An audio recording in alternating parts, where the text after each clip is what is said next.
Very much. Good afternoon, everybody. For those who are at the back, we've got some seats on the front. There's reserve signs, but break the rules. Come and sit on the reserve signs. I don't think they're actually reserved for anyone. Please come through if you like. Okay, we're going to start a few minutes early because we've got a room full of people who are waiting for something. So, we may as well just use those extra 5 minutes for something useful, unless networking is probably more useful than that. You may notice that I am not Rima Makram, the chair of BEDS ICB. My name's Liam Cahill, and I'm going to be the afternoon chair.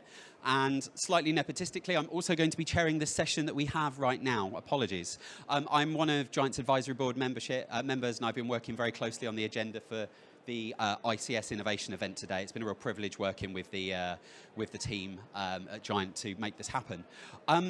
So we're going to hopefully be doing a nice, sort of punchy and slightly spicy session this afternoon, where we're going to be talking about clinical empowerment. And I'm really excited about this because it's a topic that's really close to my heart, and I'm not going to be introducing myself, but I spend a lot of time working with organizations, trying to understand how can we spend more time empowering the clinical workforce. And in a run-up to this session, what I really wanted to do is to, I suppose, focus on that vision that we had around about 5 years ago in the Topol Review. And just put a hand up. Has anyone, we've got enough organizational memory where people remember the Topol Review? Yeah? Okay, that shows how we've got a few hands. The Topol Review was a review by Dr. Eric Topol, one of the world-leading experts in digital health, and who did a review for the NHS talking about where are we going, what's the disruptive technology, and really created a vision which centered around clinicians being right at the heart of it with, coding community nurses, with, hacker physios. And for me, I remember reading that and thinking, that's a really inspiring piece of work. In the time that's passed since, I think 5.5 years now, a lot's changed. We've had a pandemic, we've had a huge number of things. And I suppose what I really wanted to do is have a discussion with 3 people who I really like and respect and who are doing work in the NHS organisations, trying to see and how we can empower clinicians. And so I would really like to get their view around what empowerment is, their diagnostics, and maybe hopefully some thoughts and tips for how we can maximise empowerment for the clinical workforce. So I will start furthest away from me. We have Antonia Brown, who is the Chief Nursing Information Officer at Sussex Community Foundation Trust, which I had to read because it's a mouthful, even though I know. We have Dr. Rozelle Kane, who is the ICS Clinical Lead for Digital and Innovation at Cambridgeshire and Peterborough ICS. And last but definitely not least, Dr. Gurnak Singh Dosanjh, who is the Deputy CCIO and ICB Clinical Lead at NHS Leicester, Leicestershire and Rutland ICB. And I'm now out of breath after reading all of those NHS organisation names. And they're only going to get longer as we merge in the future at some point, right? So I would like to start by asking the question to all of you. If we're going to talk about empowerment, there's a lot of buzzwords that get passed around. And empowerment's probably one of those that may be slightly overused. So to you, what is empowerment? And if you've got any examples, perhaps, where you've seen someone who's empowered, that's maybe inspired you, to help give the room a view so we've got a common definition. I'm gonna start with a nurse before medics, if that's okay. It's the right order of business. So I'm going to start with Antonia. Thank you so much. It doesn't always happen to get the nurses first, so it's really nice to be asked. Thank you very much. And lovely to see so many people here to talk to us about how we can empower our frontline. I think when I was thinking about empowerment, preparing for this, it struck me that empowerment is about, firstly, helping people feel capable and strong and confident to do change. But there's another side of it, which is about, do they have the power to do it? And that is the kind of the money and the systems and the governance and the things that sometimes get in their way. So I think we have to address both parts if we're going to have a really empowered clinical workforce. And then part of what I've been trying to do where I work in Sussex is that we've set up a program, a Digital Innovators program, borrowing from all kinds of other fantastic programs that do similar things like the Florence Nightingale Foundation and Chime. But trying to give people in our organisation the skills, the knowledge, the introductions to the people who can help them, and that's working great. But still we haven't changed the systems that they're working in. So actually, those really empowered people are struggling to get their ideas across the line. So I think there's probably quite a lot still to unpick there, but I'll let somebody else have a go as well. And like, just to say, your Digital Champions program, I think, is one of the most inspiring I've seen across the country. Thank you. Ros, over to you. Thanks, Liam. I agree with you, Antonia. I think we do need digital champions programs where we are. And I guess in my head, often it's grassroots and top down, isn't it? I think you were touching on that. It's having the right levers for change and giving people what they need to get things done. Oh, by the way, along with their day job, right? Yeah. So I'm quite keen on the 20% model of innovation, right? You have to give someone some time in their day. The Topol absolutely did that. You know, it did that maybe in a way that was relatively restricted to a small number of people, but it started that. I guess the thing I work on the most is why are our solutions not scaling? Why are we not adopting and scaling solutions? And similarly to you, built a model. Ours is called Digital Health Lab. What it does is focus on scale-ready solutions, and we give it an evaluation lens.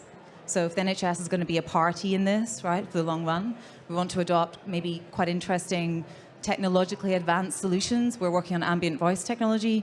Can we be a player in the evaluation and definition of those solutions?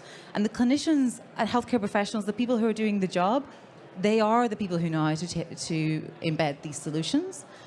What we're trying to create is space for them to have value of their time, right?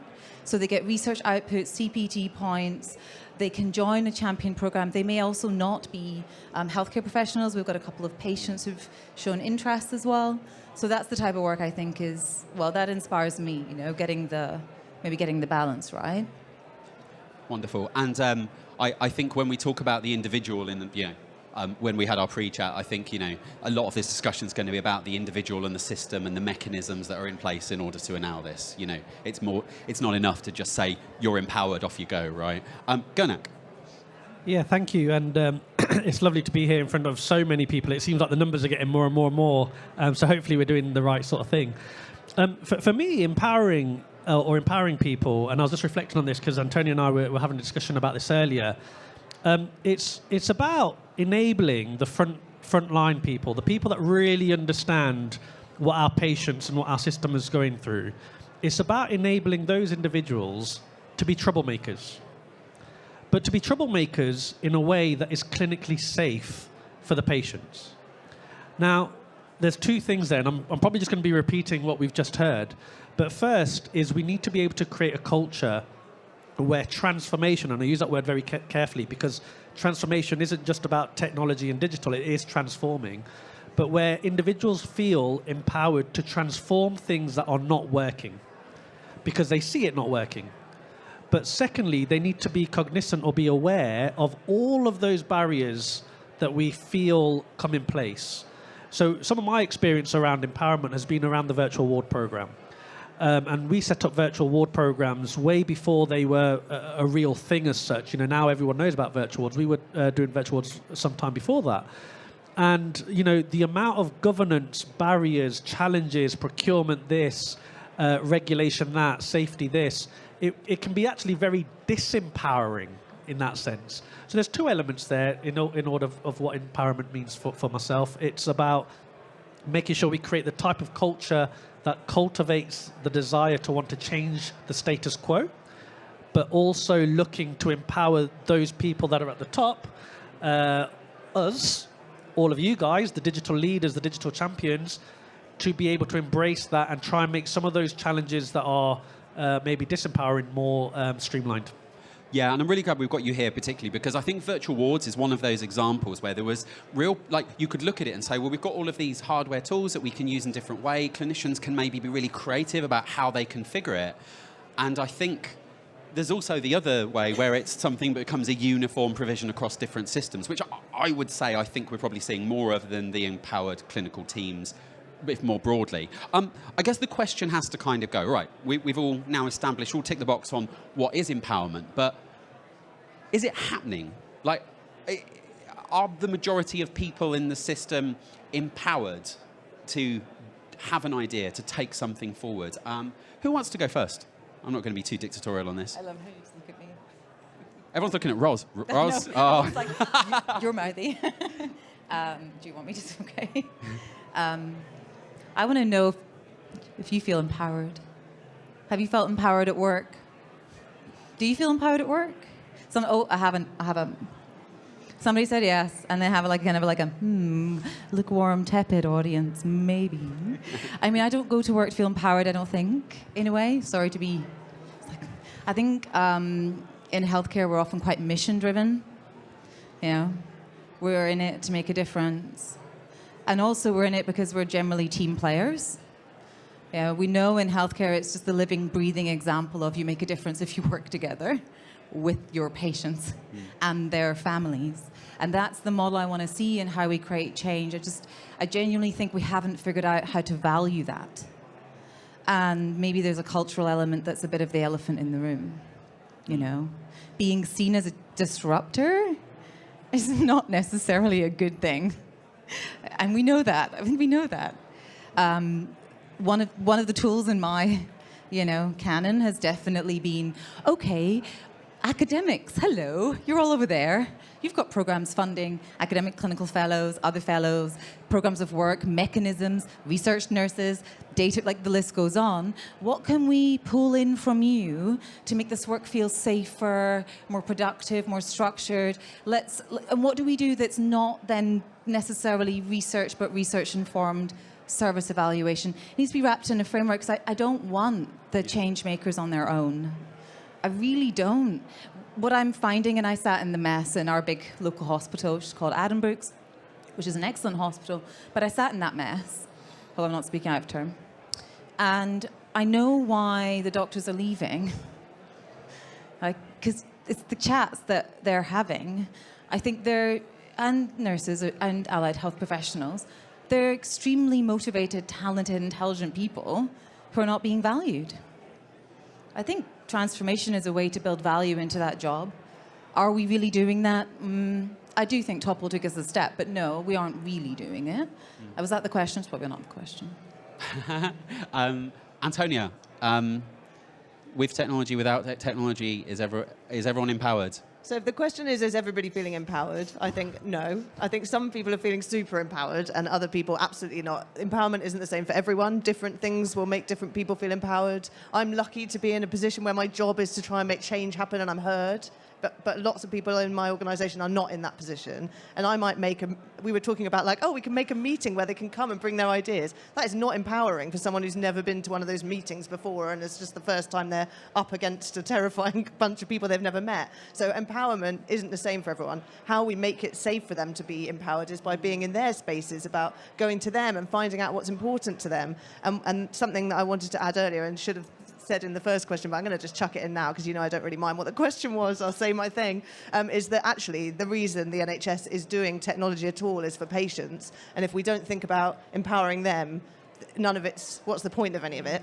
And I think the only way we'll ever get to patients is if we try and get to our frontline first. So it's so fundamentally important that we make space for the people who are doing the work with the patients, who are the whole point of all of it.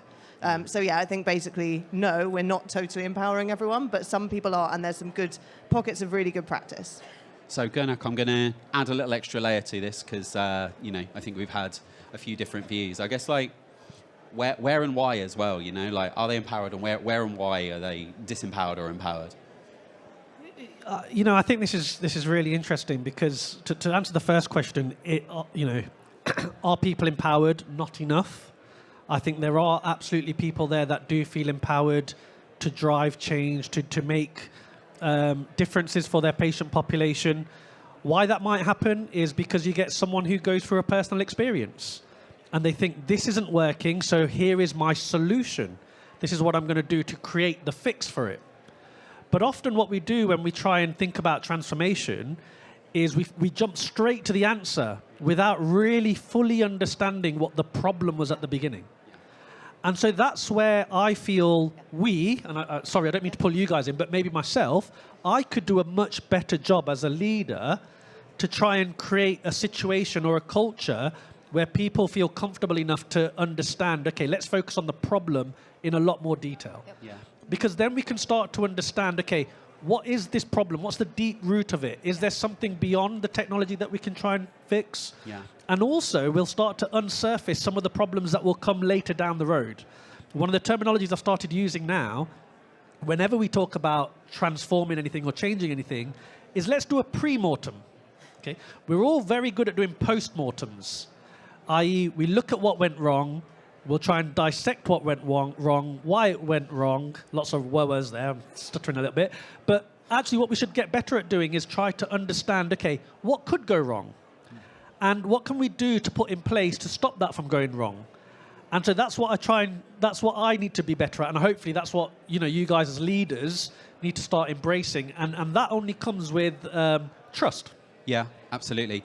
And we're currently undergoing the Darcy review, which is probably the biggest post-mortem that we've had for quite a while, right? And no current pre-mortem going on at the moment. But looking at the crowd, I can see there's quite a few tech companies here. And I think quite often tech companies kind of come and talk to me and they're sort of like, who do I need to go to speak to so they can carry it forward? And, and I think there's always a degree of kind of like assuming that clinician who runs a service, you can go to them and they're empowered to kind of take it forward. And I guess in industry, what I also see is that they've got these highly solution-focused things. You're talking about over-solutionization and maybe a chucking grenade to industry here, try and meet them at the problem, try and help people in the NHS to be meeting at the problem, but also don't assume that they necessarily have the empowerment to go and take that forward internally. And I'm totally veering away from the questions here because we said we were going to do it.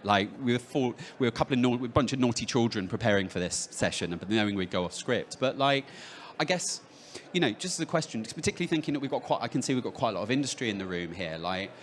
What's the bridge in terms of this? How can we, if we're thinking about those individuals, what are they going to go through? What are the mechanics and things that they're going to experience if we're asking them to propose something internally or take it forward? You were moving your microphone there. I'm just a fidgeter, but okay, I'll go first. Well, that's what you get. I think it must be incredibly difficult to be a supplier trying to work with the NHS because we just make it so hard. And my reflection is that I, the CNIO in my trust, don't know what they should do. So how on earth should somebody in a frontline team know what they should do? That is what a state we've got ourselves into, is my first reflection.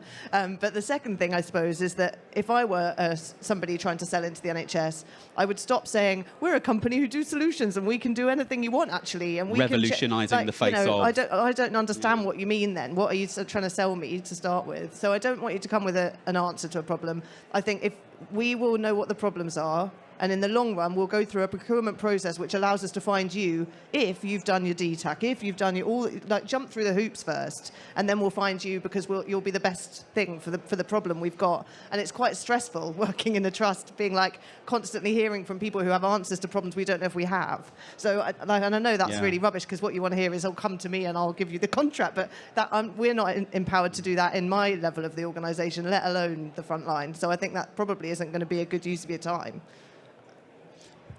Yeah, I can come to that. And so declaration of interest, I've also worked with lots of technology companies and trying to encourage them or help them enter the NHS market. But there's one key thing here that I spoke about trying to understand what the problem is. And if you go to any clinician or any person and say, can I spend 15 minutes of your time trying to understand what your problem is? They're probably going to say no. And so there has to be a bit of a give and take here. And actually what I really like about a lot of technology is that a lot of technology and innovation and solution focus helps clinicians see the art of the possible. And that then creates that little spark to go away and think, hang on a minute, this is actually really, really good. Maybe I need to go away and think about what my problem is and see whether there is a match here. But that can only come, and this is circling right back to Liam's point, around if we can empower all of our frontline clinicians to think digitally when we think about transformation. So problem one, or challenge one for us, is to try and encourage and empower people to think about transformation, changing how we do things. And the second layer to that is to try and encourage people to think digitally and how digital can be that enabler.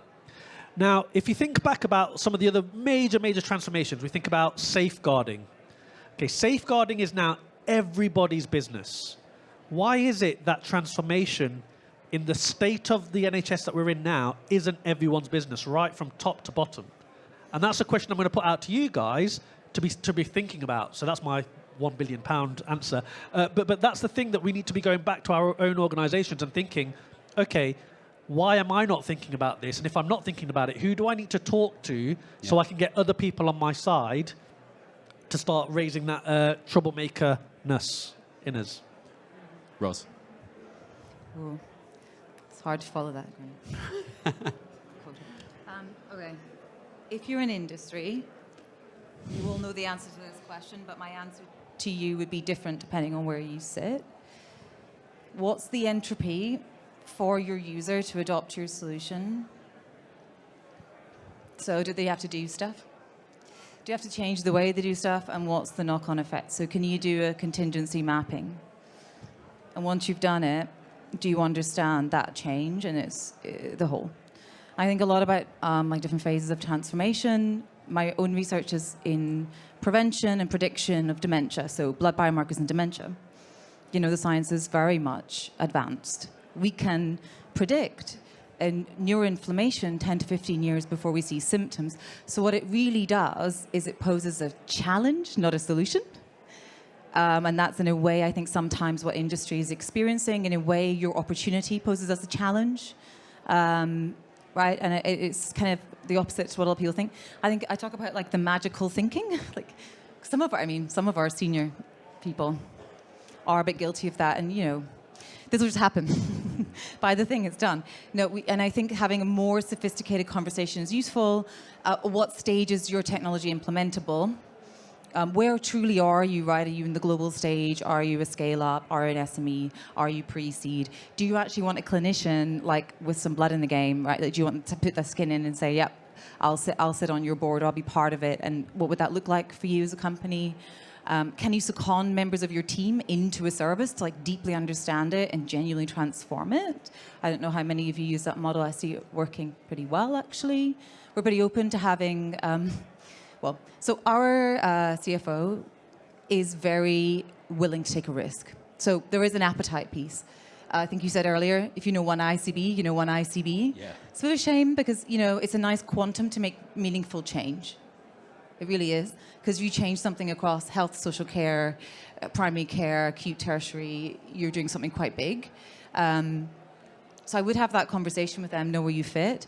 Are you actually in the National Screening Committee? A lot of technology that I see actually isn't validated for the clinical implementation. If you do a finger prick blood test for lipid profiling, which there is a great startup in Cambridge that does that, what that truly means is that you've got a different positive predictive value for that diagnosis than you would have for a different test. So do you truly understand if you're a medical device or diagnostic, what that means, and can you pull in the amazing resources around you to actually help prove it? I think you have a more willing customer then, because they know you. We do evaluate to procure as a model. And actually we simplified a lot of stuff, so we just streamlined DTAC and DPIAs, and so that does exist, I promise.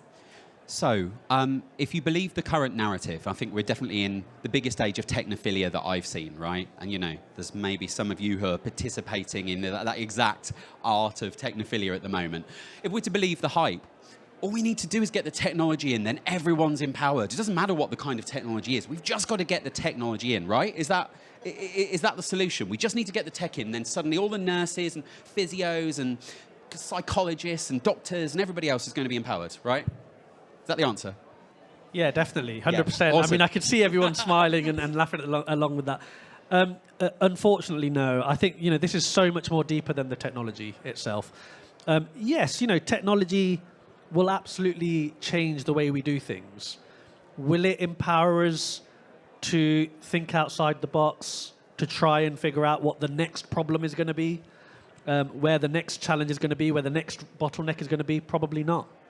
You know, EPR, virtual wards, I mean, I can speak to virtual wards. Yes, they're fantastic at empowering our frontline, but now our frontline are just doing something in a completely different way, and that's their new way of doing it. And when that new norm then becomes a problem or becomes a challenge because there's another inefficiency, those individuals are empowered in that specific field, but not empowered to think outside of that. So we've got to think bigger. There's a big cultural piece around this, and I'm probably going to lean on Antonia to dissect that a little bit further. Sure.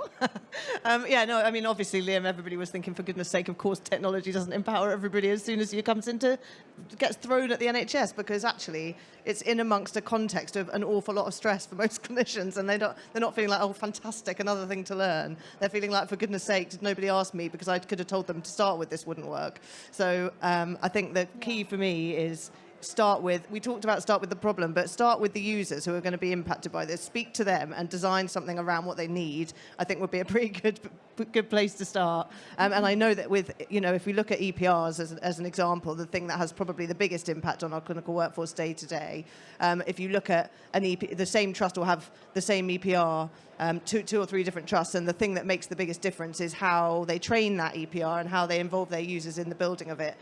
So we know that is the biggest success or failure factor, is involving people in creating systems that are designed for them. The biggest mistake that we make again and again and again is having a group of people at the top procuring a system for people when they're not the ones who are going to be using it and don't understand the problem. So I think there are loads of examples where tech can really empower people, and we do see it. And I don't want this to sound like a big old misery guts panel going, oh no, nothing works. It does. It does work, but it only works when you do it really well and you really include the right people at the beginning. Yeah, I hugely feel that technology is a choice. Like, I think you can take, for example, virtual wards, you can take the same thing and you can disempower people, or you can take the same thing and empower people, right? And it sometimes, like, I suppose I say that the future is we can make no decision, almost risk taking the philosophy of the system going towards something which may feel like technological disempowerment, maybe starting to kind of just sweep away jobs and roles in the NHS, or we could actually centre it and say, well, how can we make the best, how can we help clinicians do the best work of their lives? But,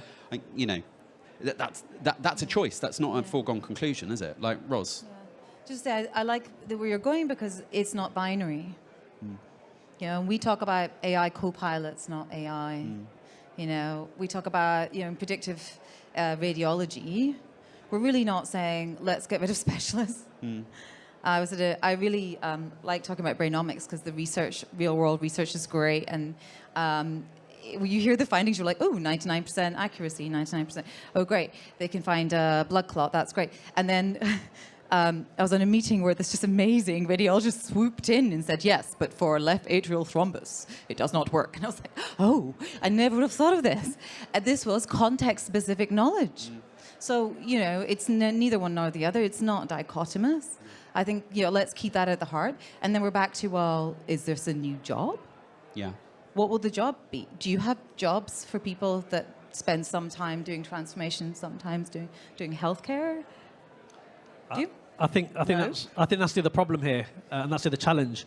We're asking people to transform the way that we work, and we're asking them to do their day job. Yeah. And that's the biggest problem. That lots of nodding heads in agreement there. I think that's the biggest challenge we've got, because we don't have always the bandwidth to transform and feel empowered. And again, that's our challenge. And again, change makers here, to be presenting opportunities for individuals so that they can make those changes and bring in those changes and try those things, try and be a bit disruptive. At risk of veering off into a contentious area, it strikes me that just last week, Julian Kelly, the CFO of NHS England, said, we've got too many admin staff. We can get rid of a load. I know, ask any clinician about whether they want to lose admin staff. They start looking with, but we've got too many. We can use technology and just replace them, right? So, I think in terms of philosophy, particularly if we're looking at the top, it's not untrue that there aren't elements that are just saying, well, that is basically saying technological displacement, right? That is saying we're going to remove those roles. That's not saying we can empower our admins to do more. Maybe it is. I don't know. I didn't read it in the board minutes. I think we're losing roles, aren't we, anyway, in the NHS because of the budgets, not because of technology. And I think there are risks to people's jobs, regardless of what we do with technology. What we need to do in our system is create a system where we can do what we need to do, whether with people or with technology. And sometimes people lose their jobs. That's not for us to say here now.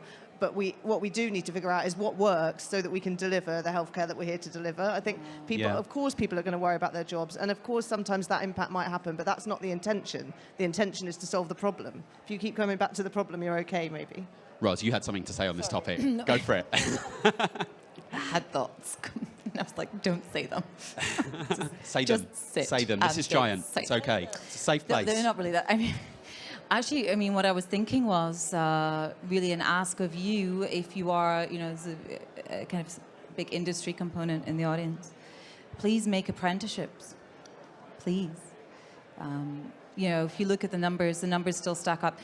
We're going to have not enough beds by 2050 in our region, which is East of England, despite having the largest increase in hospital funding from the NHS budget, even though Wes said he was a bit embarrassed when he got the highest cut of increased funding from his cabinet colleagues. But so not enough beds, really not enough people to do the job is actually the problem. There aren't enough healthcare professionals. There just aren't.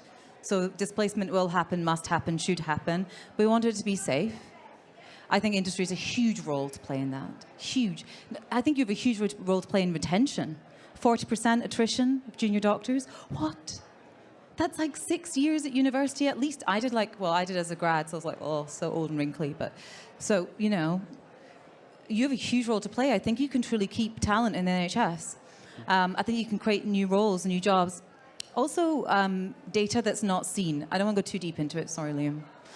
But actually what happens with sometimes in step change is we start having data on unseen risk. Because actually we're just holding a hell of a lot of risk we don't see a lot of the time. And so there is no accountability.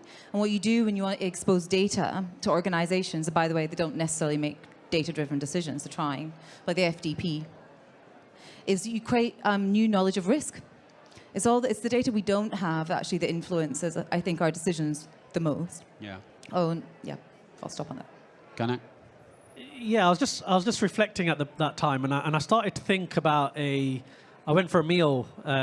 Very exciting. I went for a meal a couple of days ago. Congratulations. Thank you. Well done. Yeah. When you've got a little one, it's really difficult to get the time. I hear you. And it was very interesting because I met two different members of staff, and the experience I had from both of these members of staff was very, very different. One, I can assume was someone who was kind of a paid member of staff, and one was the owner. And the experience I had was massively, massively different. Okay. Now, the owner, obviously very chirpy, very engaged.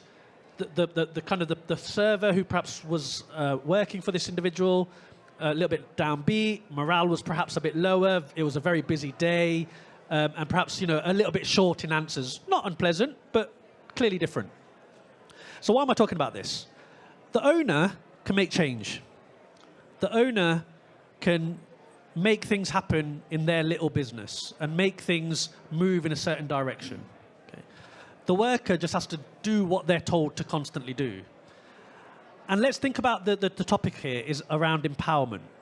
What we need to really try and focus on is moving that focus so that our individuals who might be workers have a sense of ownership. And that might be the key that we're looking for here in terms of empowerment, is that ownership, the ability to make change, the ability to make a difference. Now, if you've got individuals like that who have a stake in the NHS above and beyond what we're just doing, i.e. paying them, and there's lots of studies that say that money isn't the bottom line here. It's not about money, it's beyond money, it's about the ability to influence change. Then we're not going to be losing people. Those admin members of staff who might be replaced by something that's far more efficient, there is a number of other things that they can do within the NHS. They're already doing, working at 130, 140% of capacity. Yeah. So if we make things 40% more efficient, they're still working at 100% what they should be doing. Same for clinicians. So I guess the argument here goes right back to Liam's very, very clever point around the importance of empowering individuals. I think maybe that's the shift we need to do. And sorry, I was just thinking about the lovely chicken I had the other day. But this was the point I was trying to make. Congratulations once again. So, short, sharp answers to a really difficult question to answer on this. And I've got a rule for the group. Right? I'm about to ask this group to spend £1 billion. And you can't put your hands up and shout me, okay? No one's putting their hands up for this. Okay, so Wes Streeton gives you a call. He goes, Antonia, Ros, Gernat, I'm going to give you £1 billion, which we worked out was not a lot per ICB, right? Which is always the way the NHS, big numbers send up things. Where would you put your investment? Where would you, if you could do that, if you had that power, if you were empowered to empower others with that money, where would you put that money? Well, my trust is going to be the best funded trust for innovating this Nepotism. in the country. But no, I mean, if I locally was making a change that would have an impact, there are 2 members of staff in my team who are responsible for innovation and who support all the staff in the whole trust with their ideas and help them navigate the system. So I'd have some more of them, and I'd maybe put more of them across all different trusts in the country if they were lucky. But I'd have a few first. But then I think there's a larger problem about NHS England need to think about how they create systems that encourage change and encourage the frontline. So I think that I would probably let a little bit of money go that way as well, like sorting out the mess. A little bit to NHS A little England, bit, just a little not much. bit. But well, if we're trying to empower the frontline, put people in the frontline to try and make the changes we need to see. Absolutely. Ros? Succinct. Just succinct. Yeah. Otherwise, they don't get any questions. No, I want to hear the questions the most, actually. I forever have wanted a department of prevention. Sorry, what's want prevention? A prevention department. Sorry, it's a terrible joke. Facetious. Oh, you beat your own joke. All Sorry, right, I was like, oh, apologies. that's What's hard. prevention? Actually. It's a hard question, too, literally. That's the one. That's Department of Prevention. Like that. Yes. That's short and sweet. Go on. Yeah, for me, I'm going to put it into allowing those individuals or buying some time for those individuals to have some headspace. So it's really that cultivation piece, and that's got to start from med schools, nursing schools, physio schools, whatever schools of people where people are coming in from, so that next year and in 10 years' time, we're not having the same discussion again. Yeah, absolutely. Okay, we're doing amazing on time. We've got 7 minutes, 8 minutes. How many minutes? I can't read fingers. 9 minutes. Okay, awesome. We're doing really well on time. For the audience, any relevant questions that you'd like to ask, I will tell you in advance that any stealth pitches will be shot down, like pigeons. So we have a question that I will. Okay. Sorry. There we go. Hi. So my dad's just a retired clinician. So he did 43 years in the NHS, and he's just ended it. And me and him have very interesting discussions now because I'm selling into the NHS, and he's a consultant anaesthetist that's just retired. But his point to me that he's made this multiple times is he thinks over the last 10 to 20 years that clinicians have actually been really disempowered.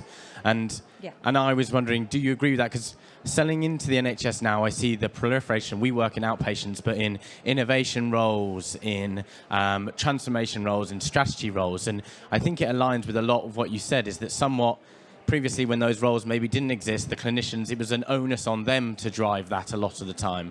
And actually has this proliferation of those non-clinical roles actually led to the disempowerment of the clinicians? And just interested to know, is my dad being an old skeptic, or is he telling the truth? I wouldn't say he's been an old skeptic. I think there's a lot of truth in what he said, but there's also a lot of change since perhaps in the last 4 or 5 years, and maybe a little bit longer. But when I was training, I had no idea there was a role called a CCIO or a CNIO or a CMIO or any of these IOs, to be quite honest. But what it does indicate is that there is definitely a move to embracing clinicians into this digital movement, because it's the clinicians who understand the pathways, the frontline staff, and that's not necessarily clinicians. We may need others as well. We may need chief admin information officers in the future as well. And I think that will be a very sensible role to have. So yes and no. Could I ask a little twist on that? Because I think one of the things that I've seen as a phenomenon over the last couple of decades is sort of the SOPization, sort of trying to create, we talk about variation like it's a bad thing, and that's culturally a big driver of uniformity. And I guess in relation to your question around that, like you're nodding violently, so I know where I'm going. Ros. No, it's just interesting. Have you been SOP'd? No. It's interesting because I feel like I'm always asking for the SOP. Really? Well, I mean, in virtual wards, funnily enough, absolutely, yes. We have to standardise it, in my opinion, to an extent. A bit of both. It's porridge. It's always Goldilocks, right? And I think the same is true for managers, just to your point. Mary Dixon-Woods is very good on this. She's the director of this institute. And she calls for, actually, no, we need really good managers in the NHS and more of them. And as the clinical lead, I think that too. Yeah. Anything to add, or do you want the next question? You get to choose. Something to add? I'll add something, maybe. okay. I think it's a really great question your dad raised, because it's really hard when you're the clinician seeing patients every day, where I've been, and then having to try and do, as we've said, try and do improvement as well, try and drive a new procurement of a digital system. Like, when do you do that when you've got a list of patients in an operating theatre to see, or whatever it is you do? So either we make roles to do it, or we make time for people to do it in their role. And we know that the reality in most clinical services is that their operational work is going to come first, rightly so. And so that the minute that happens, you swoop out that time that you had for improvement. So I don't think it's ideal that we've taken it often into specialist roles like mine, where you've got somebody doing it outside of the operational teams. That's not the perfect way, but the perfect way isn't happening, which is give people the time in the service. So yeah, I think he's spot on with his challenge to you, and it's really, really difficult to get that right.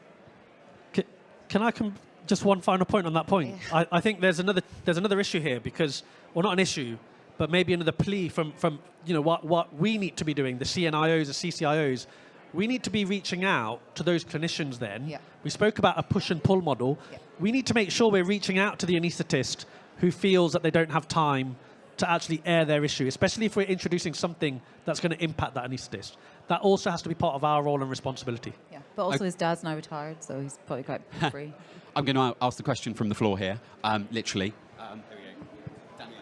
Hello, my name is Daniela Susi. I'm a junior doctor within the NHS. I wanted to raise the point, sort of, you've touched on it, but sort of us at the front line, particularly having graduated medical school relatively recently, we have lots of ideas regarding how to implement technology and what the real issues are, and even just like our patient system like Cerner is so clunky. How would you sort of recommend that junior doctors are able to sort of raise these points? Because I think it's quite hard for us to get into the room and even just talk about our thoughts, and we're the ones at the front line, really. Can I just ask a follow-on question and then go over? Obviously you're just coming into the NHS, right? And I don't want to be like a man in his 40s calling you the digital native generation, but obviously you're coming into this with a very different attitude to some of the more existing folks in the system, right? And I'd just like to ask you for a little bit of commentary, I suppose, on your impressions when you come into the system, or maybe hoping and thinking you're going to be empowered, right? What could you share a little bit about that? Because I think these are all digital leaders here, but you're coming in as a clinician, So could you add a little more? So in terms of the empowerment point, I definitely feel empowered, but the problem is that, on a daily basis, we encompass these problems which seem to be very obvious, but then overlooked. Like, how can our patient database be so clunky, for instance, and then we focus on different, problems that are much more small and using health tech, for instance. So I think from my side of things, I'm like, the obvious thing hasn't been sorted. That's my opinion. Nice. Anyone want to add to that? And then I'm being We're told all we've got to wrap excited up. by Danielle, but Yeah. I think we're all ready to. I know we're all like, yes, you're amazing. Hi, CCIO in the making. Nice to meet you. Please become one soon. I'm also pleased you feel empowered, and I want to ask you why you feel empowered, but maybe that's after. But I may get told off if we... Yeah, don't sidetrack the panel result.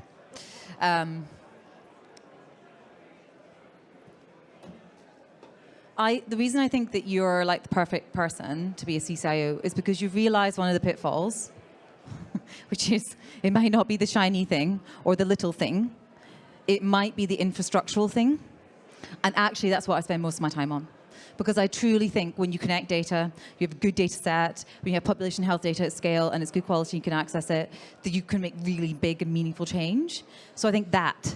How do you get into the right room? Break down the doors, hon. Just break them down. You should be in that room, and they will want to listen to you. We have a CCIO and CNIO, and there's an X there, but we have a community of practice. And actually, I went off and had babies, and then it kind of fell away because turns out I mainly did it. When I came back, they were asking me for it because it's about influence in numbers. And there's something very powerful. We've got anaesthetists, actually, CCIOs. We have surgeons. We have nurses. We have physios. When they're collectively saying something similar in different ways, it's very powerful. Thank you for your question. I really empathise with you, because the biggest problem we have for clinicians is the EPR, which is the thing that has the most impact and is often the thing we have the least power to change, because we're trying not to be too contentious with what I say, but kind of held hostage by the people who make it, who we are in difficult contracts with almost invariably in every organisation. So often we end up spending time on the smaller stuff because that feels so impossible to change. And the only way we will collectively do that is by using our influence and power and opportunity wherever we can to change that massive, frightening system where we are totally stopped from making Antonio, important what's your change. EPR? Sorry? What's your EPR? I'm not telling you who my EPR is. But And I think they're finally- similar. All of them have a similar challenge, I'd say. It's not just one EPR. And go next, final words. Yeah, so again, thanks for your question. I'm going to go back to the people around this. So we heard about the importance of you thinking about the other stuff, the data, etc., the infrastructure. But actually, it's about the people here. Because you've identified that if you can get more voices, we've heard that, if you can get more voices, you've got more power. It also speaks to your CCIO networks, etc. Because if they're not willing to have you in the room, there's a big problem there. And what I would say is if there's a barrier, you can leapfrog them because there's still someone above a CCIO. Yeah, go to the CEO, right? Go to the CEO. You can get their email address. We've got their email address and say, I've got this problem. I've approached X, Y, Z. I wasn't allowed to talk about it. So you should absolutely be allowed to talk about it. And this is exactly what hopefully we've been encouraging everyone, is that people like yourself have got the confidence to knock on that door and say, hey, I want to discuss this because this isn't working. Now, the answer might not be, okay, here's what you get, but you should still be able to at least air your view and your opinions, at the very least. And on that note, thank you so much, all three of you. I found it a really insightful session, and I hope that you too. Could everyone give our three panelists a round of applause? Thanks. And with that, I will merrily lead them off the stage. Okay. Next up, we're going